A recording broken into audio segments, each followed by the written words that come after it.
a modern, for the 90s, Shakespearean adaptation, with a roller coaster of emotions that shows how charming love can really be, while also leaving you easily entertained.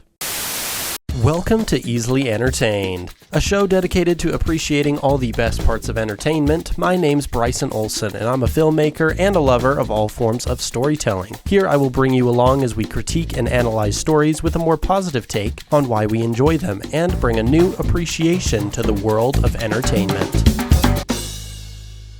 Welcome back to Easily Entertained. I'm your host, Bryson Olson, here to cover all things entertainment. Today we are talking about 10 things I hate about you. Since it's Valentine's tomorrow, I thought, we should cover a rom-com. We should cover some kind of romance. And 10 Things I Hate About You is one of my favorite rom-coms out there. And so I really thought that one would be fun to watch. I was initially going to cover Easy A, which I would still like to do in the future because that is probably my favorite rom-com. But it's not on any streaming services right now, and I don't have it on DVD. So I was kind of sad. And I was like, oh, dang, I should have got it. Need to get that one. And so I watched 10 Things I Hate About You instead, because I love that one too. And that one's on Disney Plus. So I thought we would cover that one, which, if you don't know, 10 Things I Hate About You is sort of a adaptation to the Shakespeare play of Taming of the Shrew, which I have not read or seen because I'm not a big Shakespeare fan. This segment isn't going to be hugely long, but I did look up some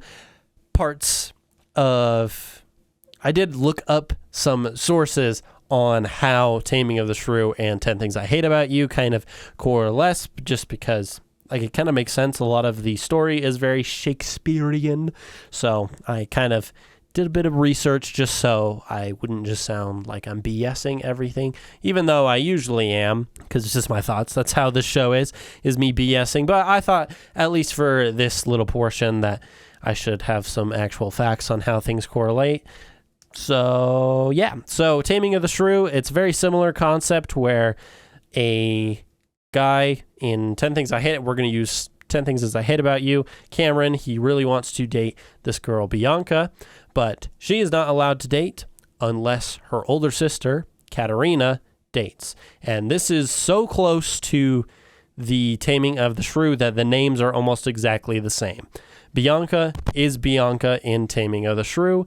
Katerina in Shrew is just Katharina. So clearly they put a lot of effort into making an adaptation.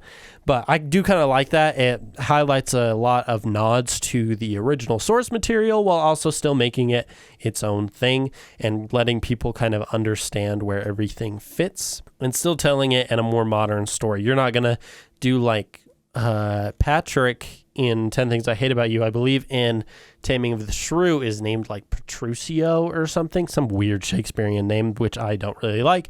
And obviously that wouldn't really fit a modern narrative, but they do use the idea that Petruchio is from Verona.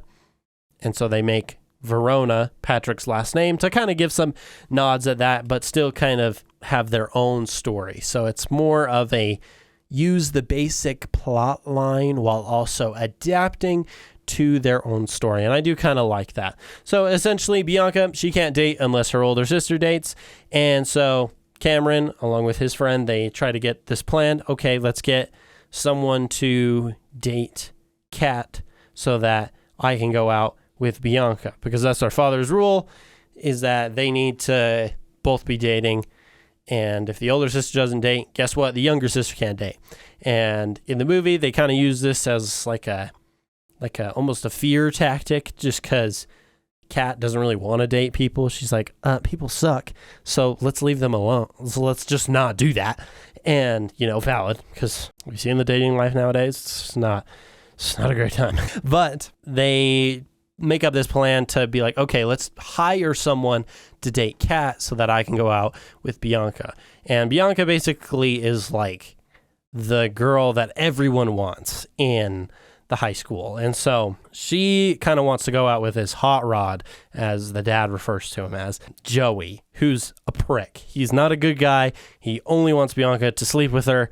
And, he's making bets and things like that. But he's willing to pay someone to go out with Kat. And so So Cameron, who does want to date Bianca and wants to actually treat her well, my man actually knows what he wants. He doesn't have any money to really tell someone, hey, you should go out with Kat so I can go out with Bianca. So instead, they convince Joey, just as like by proxy, that they're cool, so that he can pay Patrick to go out with Kat.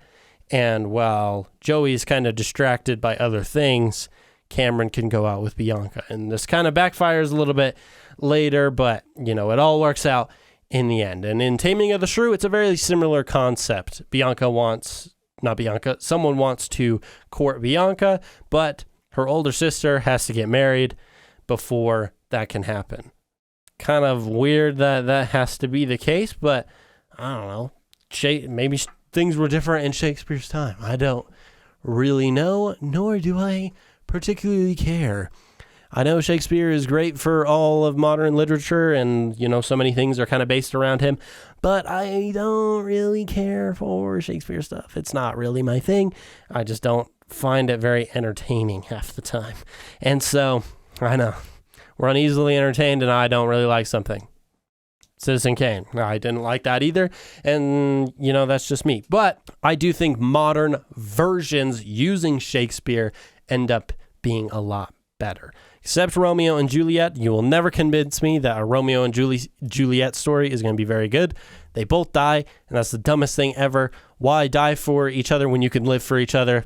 Just saying, that's probably a much more compelling love story, at least in my case. So, anyways, in 10 Things I Hate About You, they managed to get Patrick to date Kat, and they actually do end up falling in love, and it's like a real Taming of the Shrew type moment. So that I kind of like, and even though it's fake, a lot of the feelings end up being pretty genuine. Patrick is a pretty genuine person. People are scared of him, but that's because of just a lot of misunderstandings, and it ends up kind of playing into Kat's dynamic as well, because she also is kind of feared, and a lot of people think like she's kind of mean or too stuck up and proud of herself, and it kind of lets them find some more common ground, because they're both kind of misunderstood. They're not being mean just because they hate everybody, but just because everybody kind of hates them for no apparent reason, or things have been kind of misunderstood. Like in Kat's case, she kicked some guy in the balls because he groped her. Obviously do that. Kick him in the balls, because don't do that. That's freaking stupid. Why would you ever do that to somebody? And so obviously, she's kind of in the right, but people fear her just because things are construed. She's like, oh, she just attacked him for no reason. Why? Why would you assume it's for no reason? People don't really just go around attacking people for no reason. It's usually because there is a reason. Even bullies, it's usually because they're insecure about something about themselves. And so, that kind of plays into things. But anyways, Patrick in 10 Things I Hate About You is pretty genuine of a person. And he does end up actually caring for Kat.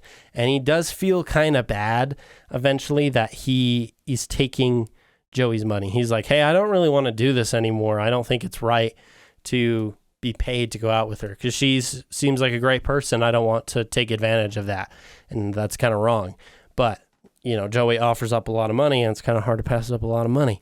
So, use the money in the best way possible. And because of it, it kind of seems like Patrick is a little bit sleazy at first because of all that. He's just like, well, I guess I'll take this money and take Kat out, and she's obviously going to love it because, everyone wants the bad boy, and she could give a crap about him, and, that kind of changes up their whole dynamic. He's like, whoa, I haven't really experienced this before, and she hasn't really experienced someone being, like, very genuinely interested in her for a while, and so it kind of plays into a fun little relationship dynamic, just because they are both sort of confused while finding common ground and also being misunderstood. And it's just a whole lot of different type of emotions. That's sort of like a roller coaster. Not even sort of. It is a roller coaster that just kind of goes through all these different emotions.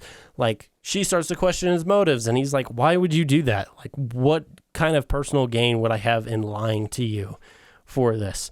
And, he gets all defensive, and then she's like, okay, maybe I was wrong. And then she finds out literally at prom that was the case and he was being paid to do it. But at that moment, his motives had changed. The intentions had kind of shifted, and it was adapted to something a lot more real. It was not just that, hey, I'm getting paid to take you out, so obviously I'm going to do it. But rather, I'm getting paid while also just enjoying your company. And I kind of hate that I'm being paid because I just want to enjoy your company. And that I find really interesting in the show. And I don't know how much Taming of the Shrew is actually that similar, but I like that in the movie, you really notice him be like, she is pretty cool. And you kind of notice it after the main party scene when she gets absolutely wasted. And he is like, oh my gosh, she is absolutely wasted, and starts like being more caring. He is like, hey, maybe we need to stop. Once she gets like, she dances and kind of has almost like a breakdown moment where she doesn't really like what's going on. And so she kind of just lets loose and just lets her, I don't know, almost intrusive thoughts kind of take over rather than actually putting in any intentional thought into anything. Hopefully that made sense. But after that, Patrick kind of takes her outside, and she's feeling sick, and he's like, hey, you need to sit down. He has her throw up. Well, he doesn't really have her throw up. She throws up, but he's like, it's okay. He drives her home, and because she's inebriated, she's like, she thinks, oh, he took such good care of me and he drove me home. It's actually so nice. And then she leans in to kiss him, and then he's like, let's not do that. Not trying not to take advantage of her. His intentions are actually good. It's not just, hey, let's try and sleep with her just to distract her, but instead actually, hey, this is not okay. You're drunk. You won't remember this moment. If this is going to be real, it does need to be real. And she doesn't really understand that at the time, and so she's kind of like pissed. And she's like, well, fine, I'm going to leave then. I can't believe you're not going to kiss me after all this. And he takes it, and he's like, oh, crap. And so he leaves, and, then they have some issues for a couple days, and they're like, hey, we need results. You need to take her out some more. And he's like, well, I can't do that if she's pissed at me for literally no reason. Hence why communication is important. We're going to be talking about that a little bit more later. But Patrick really kind of has the best intentions in mind. He originally starts off without the greatest intentions. He ends up being very fake at the beginning, and it is kind of noticeable. He puts on like the bad boy attitude where he's like, I kind of hate everybody and I should be scary. And then once Kat sees through it, he starts to let down his walls a little bit more, and she starts to let down her walls, and both of them have a lot more genuine feelings. And it reflects in how they start to react to other characters. Patrick, for example, so Cameron, who wanted to go out with Bianca, he is like, well, Bianca kind of just wanted to hang around with Joey, and so I'm kind of sick of this. I'm done. And Patrick's like giving him like genuine advice, like, hey, don't let people tell you you don't deserve what you want. You're a good guy. You're nice. You respect people. You should be able to get exactly what you want. And, don't take that too far. If you're reading into that and you're like, well, that means I should be nice, and in return, I can have sex or get head or whatever. Don't take it like that. You should be nice to be nice. You can still go after people who you're like, well, I think we could be good together. But if they don't reciprocate that, then obviously, back off. But it's reciprocated in this movie. Bianca does like Cameron, but she is kind of, taken aback by this hot guy that doesn't really care. And she starts to realize that as well. And so Cameron, finds her at the very end of the party, and she needs a ride home, and he takes her home, and he gives her the what for, and he's like, hey, just because you're pretty and everyone wants to give your attention doesn't mean you can't just be a jerk. And, kind of like tells it how it is. But then she's happy with him being honest and actually caring about her and not just for her looks, and actually enjoys her company and her personality. And that's how it should be. If people like each other and their personalities match, and you like each other for not just their bodies, but for their personalities as well, that's how it should kind of go. It doesn't need to all be fake. Just because I see a gorgeous woman walking down the street, I'm not going to be like, well, I could sleep with her. No, unless I actually genuinely enjoy her personality as well, that's how that relationship would go out. If I don't enjoy that, or she doesn't enjoy my looks, doubtful, because I'm obviously gorgeous, or personality, then obviously it just won't work. And that I like that it does show that real, genuine relationships do work out, and it's not the fake things that really prosper.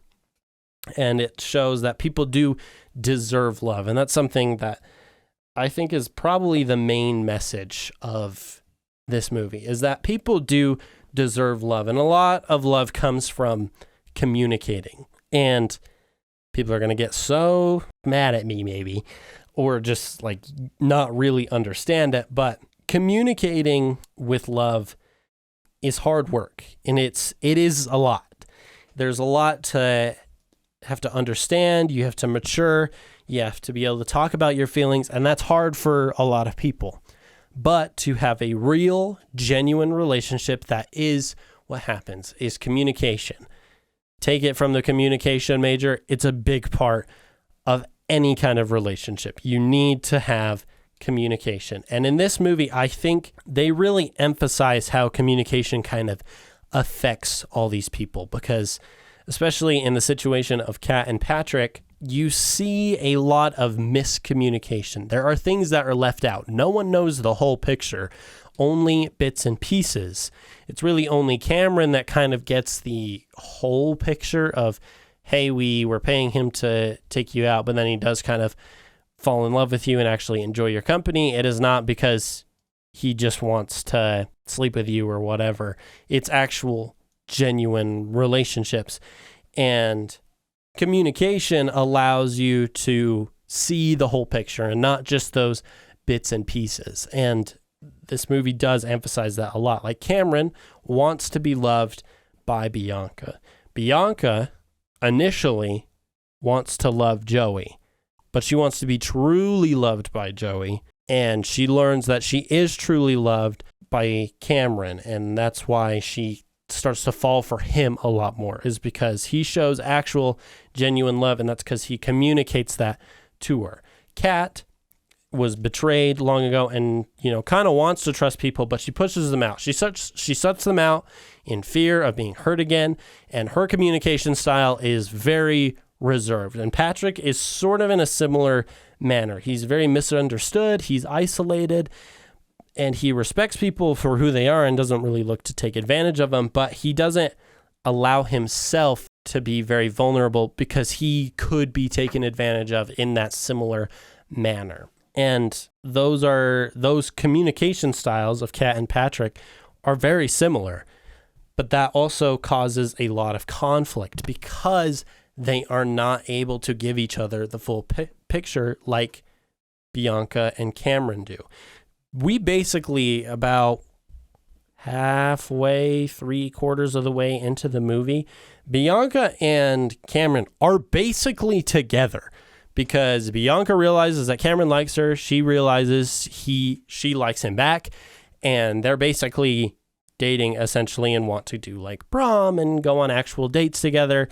And it's, very wholesome. But Kat and Patrick are still kind of butting heads. They don't know what they want yet, and they haven't trusted each other enough to let those walls down. And it's once they start communicating properly that the love starts to come back. We end the movie off, and they go to prom and the whole misunderstanding happens, and then we go to a classroom scene where Kat reads a poem of basically, it's called 10 Things I Hate About You, and talks about why it's kind of rough that, she likes him, but there was also kind of some trust betrayed, and they just didn't understand what was happening. Oh, goodness. But what I like is that, oh, goodness. But what I like in the movie is that that poem represents a huge communication step where they allow themselves to express their feelings. And even though Patrick doesn't say a whole lot, he understands what Kat is feeling, and they come to a more level ground of understanding through that communication. And then, of course, we're able to end the movie off with them fully in love and being like, yeah, we can be in a relationship now. And that I find very wholesome, is just because communication is such a huge value when it comes to relationships. And I don't think a lot of people truly understand why communication is so important. But movies like this that show both sides of the communication spectrum of really bad communication, sort of middle ground communication, and then good communication can show that relationships can be really good. You just need to hit that proper communication level. And, like I said, I'm a communication major, and so I'm going to stress that a whole lot. But that's why this movie is so great. It's such a fun rom-com. You have a lot of moments where you laugh, you kind of feel for the characters, be like, oh, it's kind of sad. They do love each other, but it's kind of hard to be vulnerable like that because you may have experienced that yourself. You get the kind of Shakespearean aspects of it, even if Shakespeare is kind of dooky, but you have a good payoff in the end, and then it's always a good time, and we absolutely love it. It's really one of those movies that leaves you easily entertained. So thank you for listening to this episode of Easily Entertained. Before we go, we have our rating, of course, and I'll give you a quick rundown of that from top to bottom.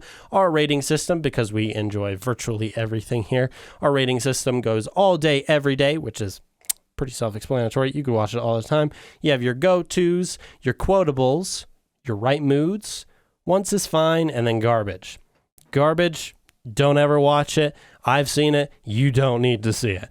And that's going to be a very rare occurrence that we ever use that one.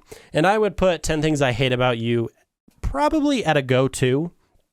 It's obviously, it's like I said before, it's not my favorite rom-com of all time. I do really like Easy A. That one's probably my favorite. But I do love 10 Things I Hate About You. It's one of my ones that I can kind of watch like several times a year.